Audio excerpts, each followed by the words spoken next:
த மயிலாப்பூர் இந்து சாசுவத நிதி லிமிடெட் நிறுவனத்தின் தலைவரும் இந்திய மக்கள் கல்வி முன்னேற்றக் கழகத்தின் தலைவருமான தேவநாதன் திருச்சியில் வைத்து கைது செய்யப்பட்டார்.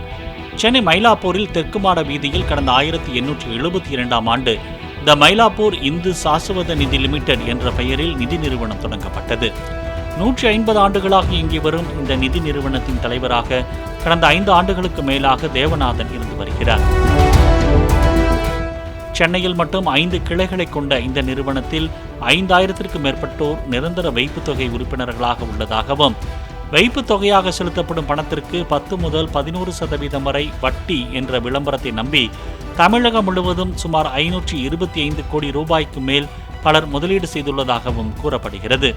கடந்த ஆண்டு முதல் முதலீட்டாளர்களுக்கு முதிர்வு தொகை மற்றும் வட்டி பணம் முறையாக வழங்கப்படவில்லை எனவும், சுமார் 50 கோடி ரூபாய் வரை முதிர்வு தொகையை திருப்பித் தராமல் மோசடி செய்ததாக பொருளாதார குற்றப்பிரிவு அலுவலகத்தில் முதலீட்டாளர்கள் அளித்த புகாரில் வழக்கு பதிவு செய்யப்பட்ட நிலையில் தேவநாதன் கைது செய்யப்பட்டுள்ளார்.